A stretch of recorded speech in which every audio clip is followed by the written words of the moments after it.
안녕하십니까. 방금 소개받은 건강보험 심사평가원의 고정혜입니다. 저희 오늘 발표 주제는 심평원의 데이터 기반 코로나 대응 성과인데요. 사실 지금 코로나 관련 대응은 시스템 개발이라든지 수가 개발, 병상 관리, 그다음 코로나 관련 연구 등 많은 실에서 부서에서 대응을 해오셨습니다. 그래서 저희 기조실에서 대표로 심평원의 코로나 대응 성과에 대해서 발표하도록 하겠습니다. 본 발표 전에 심평원에 대해서 간략히 소개를 좀 하고자 하는데요. 대부분은 심평원을 잘 알고 계시지만 오늘 몇 분은 심평원을 처음 접한 걸로 알고 있습니다. 그래서 간략하게 심평원에 대해서 설명을 좀 하도록 하겠습니다. 우리원은 한마디로 정리를 하자면 우리나라의 건강보험의 지출관리 및 의료의 질관리를 하는 공공기관이라고 할 수 있습니다. 저희 출범은 1977년 500인 이상 사업자 근로자 대상의 진료비 심사로 처음 설립은 되었지만 그 이후로 대상자를 계속 확대해서 전 국민으로 확대되었습니다. 다 아시겠지만 건강보험법 제정 이후 2000년에 기존의 심사 업무와 더불어 의료 적석성에 대하여 포괄적으로 평가하는 평가 기능과 보건의료 정책 지원 기능을 부과하여 심평원으로 출범하게 되었습니다. 그럼 우리 원의 주요 업무를 크게 6가지를 분류할 수 있을 것 같은데요. 첫 번째는 다 아시겠지만 심사입니다. 요양기관이 정확하게 청구를 했는지, 그다음에 의학학적으로 인정되는 기준 범위 안에서 최적의 방법으로 이루어졌는지에 대해서 검토 확인해서 요양기관에 지급할 비용을 결정하는 것입니다. 건강보험 외에도 지금 의료급여, 보훈, 자동차 보험 등을 심사하고 있습니다. 다음으로는 의료질평가인데요. 건강보험으로 제공되는 의료 서비스가 의약학적 측면과 비용 효과성 측면에서 적정하게 제공되고 있는지에서 평가하고 그 결과를 공개함으로써 국민의 의료 선택권을 보장하고 요양기관의 의료 질 향상을 유도하고 있습니다. 다 아시는 바와 같이 우리나라 지불제도는 행위별 수가제를 근간으로 포괄수가제를 일부 도입하고 있습니다. 그래서 우리원은 새로운 의료행위, 치료재료, 약제에 대해 건강보험 보장 범위와 가격을 결정하고 포괄수가제 등 다양한 방식의 보상체계를 개발, 운영하고 있습니다. 네 번째로는 인력시설 장비 등 의료기관 자원 현황 관리뿐만 아니라 의약품의 유통 정보와 안전 사용을 관리하고 건강보험 ICT 시스템을 운영하고 있습니다. 다섯 번째로 대부분은 이제 저희가 의료기관 대상 서비스인데 다섯 번째는 대국민 서비스입니다. 대국민 서비스로 우리가 제공하고 있는 것은 다양한 진료 정보와 건강 정보 등을 제공하고 있는데요. 내가 받은 비급여 진료비가 적정한지, 내가 먹고 있는 약이 어떤 약들이 있는지, 내 주변에 어떤 병원들이 있는지에 대해서 홈페이지나 어플리케이션을 통해 손쉽게 확인할 수 있도록 제공하고 있습니다. 마지막으로 보건의료 연구와 국제협력을 통해 건강보험 제도 발전에 기여하고 있습니다. 오늘 주제가 데이터 기반이기 때문에 저희 심평원 데이터에 대해서 좀 자세히 알아보도록 하겠습니다. 심평원 데이터는 의료기관 등으로부터 수집된 진료 정보, 보건의료 자원 정보 등 원초 데이터를 비식별화한 후 DB로 구축한 것입니다. 2020년 기준 약 1,404억 건의 데이터를 보유 중이며 이는 약 3PB 용량입니다. 이 데이터 품질 관리를 위해서 계속 노력하고 있었고 2016년 이후에는 플래티넘 클래스를 계속 유지하고 있습니다. 우리원의 데이터 구성을 보시면 진료정보 데이터가 가장 많습니다. 약 56.4%를 차지하고 있고 의약품 정보, 비급여 및 영상정보 순으로 구성되어 있습니다. 보시는 그림을 보시면 빅데이터 수집 체계와 활용 체계입니다. 잘 보이실지 모르겠는데 이 시스템 중에서도 두 개를 먼저 설명을 드리고자 하는데요. 왜냐하면 이 두 시스템이 향후 코로나19 대응에 큰 역할을 했기 때문입니다. 먼저 DUR 시스템인데요. DUR 시스템은 의사가 약을 처방하거나 약사가 조제 시 함께 먹으면 부작용이 발생할 수 있거나 현재 복용 중인 약과 중복이 되는지 등을 확인할 수 있는 시스템입니다. 이 시스템은 심평원이 의료기관과 실시간으로 정보 교류가 가능합니다. 그렇기 때문에 향후 이 실시간 교류를 활용해서 코로나 대응에 활용을 하게 됩니다. 다음으로는 보건의료 자원통합 신고 포털인데요. 심평원은 심사평가 외에도 앞서 자원관리를 한다고 말씀을 드렸는데, 우리원은 요양기관 개설 및 인력, 시설, 장비 등 의료자원의 현황 신고 및 변경 처리하는 시스템을 갖고 있습니다. 이 시스템을 가지고 향후 코로나 병상관리, 특수운영병원 지정 등에 활용되었습니다. 심평원 빅데이터 시스템을 좀 더 자세히 살펴보도록 하겠습니다. 심평원의 빅데이터 시스템 데이터 원천은 청구가 있기 때문에 요양기관 데이터가 있고, 요양기관이 있고, 그다음에 의약품 유통 관리를 하기 때문에 제약업체, 그다음에 자격 관리를 하기 때문에 건보공단 등 다양한 기관에서 수집되는 데이터입니다. 이렇게 모인 데이터는 사용 목적에 따라 청구 DB, 심사 DB, 평가 DB, 의약품 DB 등 다양한 형태로 추출, 변환, 적재되어 다양한 분석이 가능한 형태로 제공됩니다. 이 데이터는 저희만 사용하는 것은 아니고요. 빅데이터는 전 국민, 그다음에 모든 의료기관의 데이터를 포함하고 있기 때문에 연구자, 국민, 산업체, 연구기관 유용하게 사용할 수 있도록 개방하고 있습니다. 간단하게 이제 심평원의 소개를 좀 마치고 본격적으로 우리원이 이 데이터와 시스템을 가지고 어떻게 코로나를 대응했는지에 대해서 살펴보도록 하겠습니다. 먼저 한국의 코로나19 상황을 간략히 설명드리겠습니다. 한국은 2020년 1월 20일 최초 확진자가 발생을 했습니다. 7일 만에 감염병 위기 경보 수준을 주의에서 경계 수준을 올렸고요. 그 다음 달 2월에 코로나의 급격한 확산에 따라서 위기경보 수준을 심각 단계로 상향 조정하였습니다. 그 이후 수차례 코로나19 유행상을 겪었고 올 3월에 62만 명의 최대 확진자 수를 기록하였습니다. 현재는 올 초 유행 수준보다는 많이 낮아졌긴 하지만 현재 10만 명 정도의 확진자가 발생하고 있는 상황입니다. 정부의 코로나19 대응 정책을 살펴보면 크게 세 가지로 분류할 수 있는데, 초기 대응과 델타 대응, 오미크론 대응 체계로 구분할 수 있습니다. 초기 대응 체계는 감염병 발생 억제 전략 중심으로 사회적 거리 두기를 시행하였고, 검사, 추적, 격리 치료 등 3T 전략을 도입해서 감염병 유행을 원천 차단하는 노력을 기울였습니다. 다음으로는 델타 변이 대응 체계입니다. 델타 변이 대응 체계에서는 기존의 거리 두기는 유지하면서 백신 접종으로 코로나19 확진 시 치명률을 최소화하고자 노력했습니다. 22년 오미크론 변이 대응 체계로는 고위험군 중심의 대응과 함께 동네 병영 중심의 검사 치료 체계로 전환하여서 가까운 곳에서 코로나 검사를 받을 수 있도록 했으며, 4월에는 사회적 거리두기를 해제하여 규제 중심의 거리두기 조치 대부분을 해제했습니다. 그러면 앞서 말씀드린 정부 정책에 맞춰서 심평원은 어떻게 대응하는지 소개하도록 하겠습니다. 시스템 위주로 이제 설명을 드릴 건데요. 심평원은 기존에 보유하고 있는 DUR, 요양기관 업무 포털, 보건의료 자원 신고 포털 등을 활용해서 감염병 대응 시스템을 개발하였습니다. 왼쪽은 기존에 갖고 있던 시스템이고, 오른쪽은 코로나에 맞춰서 심평원이 새로 개발하였거나 기존의 시스템을 업데이트 시킨 것입니다. 앞서 설명드린 DUR, 의료기관과 실시간 연계가 가능한 시스템을 활용해서 DUR ITS 시스템, 감염병 역학조사 정보 연계 자동화 시스템 등을 이제 만들었고요. 그다음에 자원 관리를 하고 있는 보건의료 자원 포털, 통합 포털은 코로나 병상 관리, 특수 운영 지정, 그다음에 손실보상 신청 등에 대한 자원 관리 시스템으로 활용되었습니다.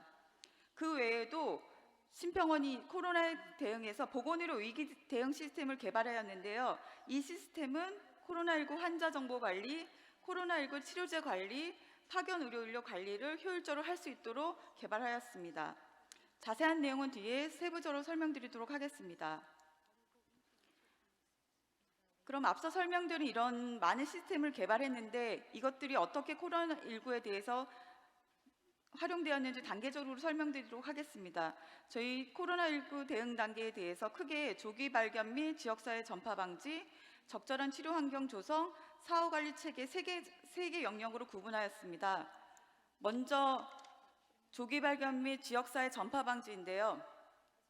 이는 코로나 발생 초기 단계에서 감염병 확산 방지를 위한 확산을 막기 위해 대응한 시스템들입니다. 먼저 마스크 구매 이력 시스템인데 우리나라에서 2020년 1월 코로나 환자가 처음 발생한 후 마스크 매점 매석과 가격 폭등 조짐이 일었습니다.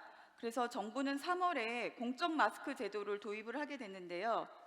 공적 마스크 제도를 운영하기 위해서는 마스크 중복 구매를 막기 위해서 구매 이력 관리와 마스크 공적 판매소에서 마스크 입출고를 실시간으로 관리하는 시스템이 필요했습니다.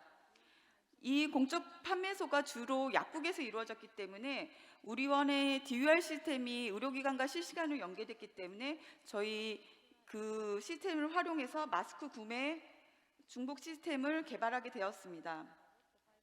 다음은 DUR ITS 시스템인데요. 이는 실질적으로는 저희가 15년도 메르스 발생 시 개발한 것입니다. 환자가 의료기관 방문할 때 감염병 발생국가에 최근 방문한 이력이 있는지 아니면 확진자와 접촉한 이력이 있는지 이렇게 감염병 증상에 노출됐는지에 대해서 확인할 수 있도록 의료기관에서 확인할 수 있도록 하는 시스템입니다. 그래서 DUR에서 의사가 약을 처방할 때 이 사람이 감염병 발생국에서 왔구나를 알 수 있는 시스템이 되는 것입니다. 이런 정보는 실시간으로 이제 환자에 대한 정보를 파악할 수 있어서 감염병 차단을 막는 데 큰 역할을 하게 됩니다. 근데 메르스 종료 후 사실 이 DUR은 의약품을 처방하는 당시에 이 정보를 알 수 있기 때문에 저희가 그 단계에서 앞서가서 환자가 처음 의료기관 방문 시부터 그 감염병 발생 국가에서 왔는지를 확인할 수 있는 ITS 시스템을 2018년도에 개발하게 됐습니다. 이 시스템은 코로나19 상황에서도 활용이 되었고 이용률은 거의 100%라고 볼 수 있고요. 그다음에 요원기관에서 거의 매일 확인을 하시는 거고 약 25만 건의 해외 입국자 및 확진자의 접촉자 정보를 제공하고 있는 상황입니다. 다음은 지역사회 전파 방지를 위해서 노력한 성과를 말씀을 드리면 앞서 여러 발표에서 역학조사에 대한 얘기를 또 하셨는데 우리 역학조사는 실질적으로 질병청에서 하고 있지만 역학조사 시 의료기관의 방문 이력이라든지 의약품 처방 정보 등이 한계 연계가 돼야 되는 상황입니다. 그래서 저희는 DUR 시스템을 활용해서 질병관리청에 그 정보를 실시간으로 전송함으로써 감염병 역학조사 정보연계 자동화 시스템을 구축하여 확진자나 감염병 의심 환자의 요양기관 방문 및 진료 정보를 질병청에 제공하였습니다. 다음으로는 백신 접종 이상 반응 시스템인데요. 처음에 백신을 접종이 이고 나서 이상 반응에 대한 국민의 두려움이 있었습니다. 그래서 이상 반응에 대한 조기 대응 및 처치가 필요한 상황이었는데요. 그래서 저희 원이 한 것은 질병청이 가지고 있는 백신 접종자 정보를 DUR 시스템과 실시간으로 연계해서 의료기관 환자가 진료 시 백신 접종 여부를 신속하게 판단해서 이 증상이 백신에 의한 건지 아닌지를 조기에 감지할 수 있도록 하였습니다. 그래서 조기 감지 후 이 정보는 또한 질병청에 연계해서 질병청에서도 관리할 수 있도록 하였습니다. 다음으로는 적절한 치료 환경 조성입니다. 앞서는 초기 단계에서 지역사회 방지라든가 이런 차원이었다면 환자가 발생했을 때 최적의 치료 환경에서 치료가 이루어질 수 있도록 하는 것입니다. 첫 번째로 환자관리 정보 시스템입니다. 환자관리 정보 시스템은 각 기관별로 산재되어 있는 정보들이 있었습니다. 질병청에서는 확진자 정보가 있었고 지자체에서는 역학조사 정보가 있었고, 그다음에 의료기관은 이제 치료 정보가 있었는데, 이 환자관리 정보 시스템은 각 기관별 산재되어 있는 환자의 분류나 상태 등에 대한 정보를 취합해서 실시간 현황 파악 등을 통합 관리하는 시스템입니다. 2020년 3월에 구축했고, 저희가 1월에 환자가 발생했지만 이 시스템은 3월에 2달 만에 구축을 하였고요. 그래서 정부, 지자체, 의료기관 간 환자 정보를 연계해서 환자 상태에 따른 치료기간 배정, 전원, 격리해제 등의 통합 서비스를 제공하는 데 기여하였습니다. 다음은 유한기관 병상 현황 모니터링 시스템입니다. 코로나 발생 당시 또한 가장 시급했던 문제가 병상을 배치해서 환자가 적절하게 치료할 수 있도록 환경을 조성하는 거였습니다. 우리원은 의료 자원에 대한 정보를 매일 받고 있기 때문에 하루에 2번씩 받고 있습니다. 그래서 그 음압병상이라든지 중환자실 병상이라든지에 대해서 현황을 알기 때문에 중증도에 따른 병상을 세분화하고 병상 가동률을 실시간으로 확인해서 병상 배정을 할 수 있도록 지원하였습니다. 다음으로는 코로나 상황이지만 의료 서비스를 환자들의 의료 이용을 안 하면 안 되기 때문에 단절 없는 의료 서비스 제공을 위한 노력을 말씀드리겠습니다. 먼저 특수운영병원 운영인데요. 코로나19 상황에서 코로나 환자에 대한 의료 이용, 그리고 코로나 환자가 아닌 비감염자의 의료 이용이 단절되면 안 되기 때문에 특수운영병원을 지정 운영한 상황입니다.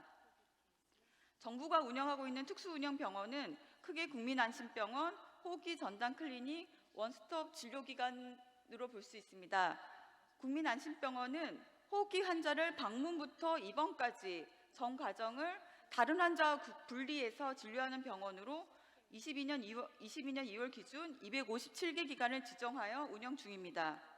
다음은 호흡기 전담 클리닉입니다. 국민안심병원은 병원급이라면 호흡기 전담 클리닉은 외래에서 이루어지는 겁니다. 감염병으로부터 안전한 환경을 갖추고 호흡기 발열 환자를 진료하는 의료기관으로 22년 7월 기준 13,000여 기관을 지정 운영 중에 있습니다. 원스톱 진료기관은 말 그대로 원스톱입니다. 검사와 대면 진료, 코로나 치료제까지 모두 한 곳에서 이루어질 수 있는 의료기관을 지정 운영 중에 있는데요. 22년 7월 기준 7,600여 기관을 지정 운영 중에 있습니다. 다음으로 코로나 상황에서 의료기관 방문을 꺼려하는 환자들을 위해서 비대면 진료를 지원하게 됐습니다. 그래서 한시적으로 전화 상담 및 처방, 그리고 재택 환자 건강 상태 모니터링을 실시하고 있습니다. 신평원은 현재 전화 처방 병의원을 지정 신청받고 그 정보를 홈페이지에 오픈하고 있으며 재택 지원 관련 치료제 담당 약국과 의료상담센터 또한 홈페이지에서 정보를 공개하고 있습니다. 다음으로는 이런 시스템 개발과 운영 외에도 코로나 상황에서 검사와 치료제를 즉각적으로 보험급여할 수 있도록 건강보험권으로 유입하기 위한 노력입니다. 신속등재입니다. 코로나 관련 검사와 치료제가 보험급여권에서 급여권의 혜택을 받기 위해서 신속 적용을 하였습니다. 보통 저희가 치료제 같은 경우는 처리 기간이 80일이지만 하루 만에 단축시켰고, 코로나 진단검사 또한 평균 100일을 15일로 단축하여서 보험권으로 들여서 전 국민이 검사와 치료제의 혜택을 받을 수 있도록 하였습니다. 이런 검사와 치료제에 대한 건강보험 적용 외에도 코로나 대응을 위한 건강보험 수가도 20년, 21년, 2년 동안 약 57개의 수가를 신설 또는 확대해서 운영하였습니다. 다음으로는 치료제 투여 이력 관리 시스템입니다. 2021년 2월 코로나19 중증 환자용 주사와 경구용 치료제 사용 신청 및 실시간 적합 여부, 환자 이상 반응 등을 관리할 수 있는 치료제 투여 이력 관리 시스템을 구축하였습니다. 현재 약 환자의 5만 7천만 명의 투약 이력을 모니터링하고 있습니다. 또 하나의 문제가 뭐였냐면 코로나 관련해서 파견 의료 인력에 대한 관리였습니다. 코로나가 장기화되면서 인력에 대한 관리의 중요성도 계속 강조되고 있었는데요. 2021년 4월에는 파견 의료 인력 관리 시스템을 기존의 SMS나 아니면 메일 등을 통해서 수급 관리하던 거를 시스템 전산화하여 코로나19 대응 현장 업무 효율성을 대폭 향상시켰습니다.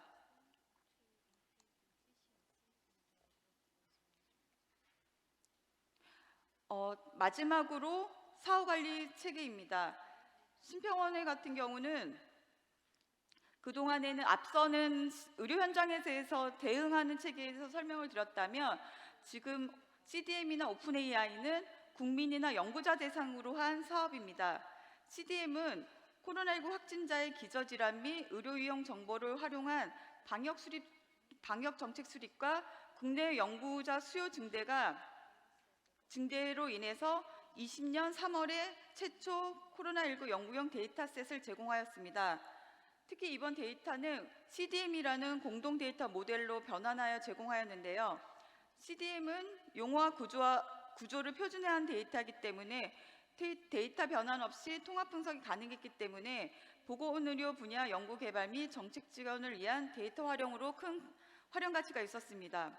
1차 데이터셋 제공으로 총 32개국 412건의 연구 프로젝트가 신청되었고 주요 저널에 37건의 논문이 게재되었습니다.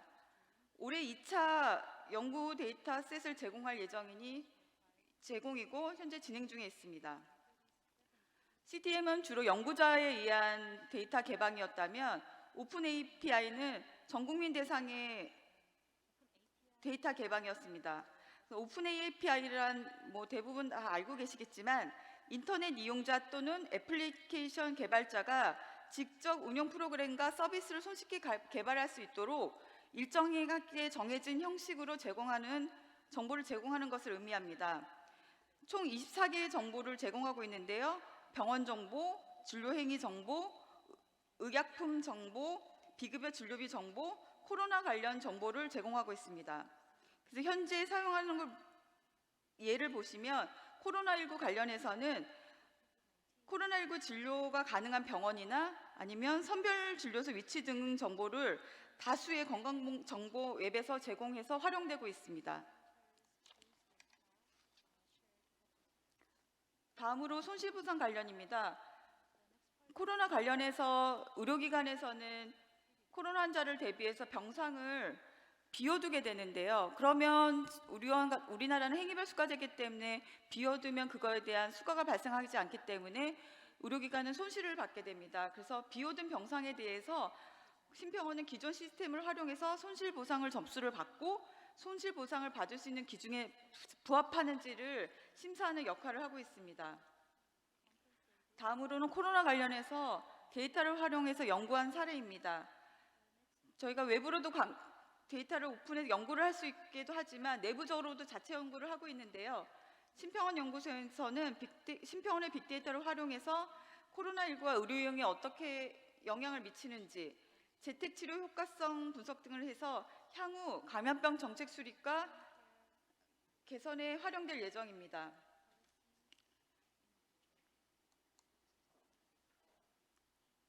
그러면 이런 성과가 심평원의 노력에 의해서 최종적으로 성과가 어땠는지 좀 살펴보면 코로나19를 위한 심평원 대응은 국민의 피해로를 최소화하고 세계 수준의 위기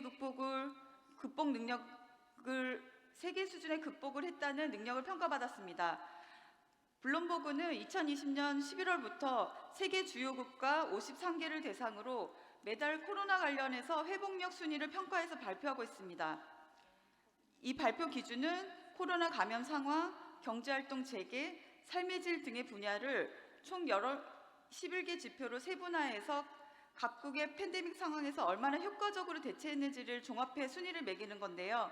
22년 6월 공개한 자료를 보면 한국은 지난달 6위에서 1위로 상승하였습니다. 특히 이렇게 1위를 상승한 원인을 보면 한국은 최근 3개월 치명률과 인구 100만 명당 사망자 등 코로나19 상황이 모두 개선된 것으로 나타났습니다. 특히 치명률을 보시면 전세가 비교해도 현저히 낮다는 걸 모두 알고 계실 텐데요. 왼쪽 그림에서 빨간 게 우리나라의 치명률입니다. 옆에 그래프를 보시더라도 한국은 22년 7월 기준으로 누적 치명률이 한국은 0.13, 다른 국가에 비해서도 현저히 낮은 것으로 확인할 수 있을 것입니다. 그럼 이렇게 우리 원이 코로나 관련해서 대응이 가능했던 이유에 대해서 좀 설명을 드리면, 앞서 보셨겠지만 많은 양의 빅데이터를 보유하고 있고 질 관리를 하고 있고 그 데이터를 실시간으로 업데이트하고 있습니다. 그거 외에도 대부분 보면 의료 현장에서 즉각적인 대응이 가능했었던 건데요. 그 이유는 우리나라에서 유일하게 심평원만이 모든 전체 요양기관과 실시간으로 정보 고류가 가능한 전산망이 깔려있기 때문입니다. 그렇기 때문에 정부 정책에 따라서 심평원이 즉각적으로 의료 현장에 대응이 가능했던 것을 확인할 수 있습니다. 그러면 앞으로 심평원이 그동안 이런 노력을 했지만 앞으로는 어떻게 할 것이냐? 왜냐하면 코로나는 계속 현재 진행 중이고 새로운 감염병은 언제 닥칠지 모르기 때문에 그동안의 경험과 노하우를 살려 대응을 더욱 강화하기 위해서 크게 4가지를 좀 정리해봤습니다. 첫 번째는 데이터 기반 근거 강화입니다. 앞서 우리 원이 많은 데이터를 갖고 있긴 하지만 아직도 타 기관 아니면 의료기관에서 더 많은 정보를 좀 연계를 하면 좀 더 높은 데이터 기반의 근거를 쌓을 수 있을 것입니다. 유관기관 국제적 데이터 연계도 더욱 강화해야 될 것입니다. 두 번째로는 공공의료 체계 강화인데요. 아시는 바와 같이 우리나라는 공공의료기관이 많지 않습니다. 그래서 코로나 확산으로 인해서 공공보건의료 체계의 한계를 뼈저리게 경험했습니다. 그래서 공공의료체계 강화를 위해서 우리 원이 좀 더 노력을 기울여야 될 것인데, 구체적으로 말씀드리면 수가 개발이라든지 보장범위 확대, 그다음에 효율적인 의료전달 체계를 위한 보상체계 마련 등을 더욱 기울여야 할 것입니다. 세 번째로는 선제적 사전 대응입니다. 그동안은 감염병을 모르기도 했고 많은 경험이 없었기 때문에 현상이 발생하고 나면 사후적 대응에 치우쳐 있었습니다. 이제는 사후적 대응이 아니라 필요한 자원에 대한 정의라든지 관리 체계를 미리 세우는 등 사전적 대응 체계가 마련되어야 될 것입니다. 마지막으로 국제협력 사업 및 연구 활성화입니다. 감염병은 다 아시는 바와 같이 한국과의 문제가 아닌 만큼 전 세계의 문제입니다. 그리고 또 언제 어떤 전염병이 어디서 발생할지 모르는 상황입니다. 따라서 국제 공조 및 국제 연구는 앞으로 더욱 중요해질 것으로 사료됩니다. 그래서 앞으로 심평원은 우리나라만이 아닌 세계 감염병 예방 및 관리에 선도적 역할을 수행할 수 있도록 지속적인 노력과 관심을 기울이도록 하겠습니다. 이상입니다.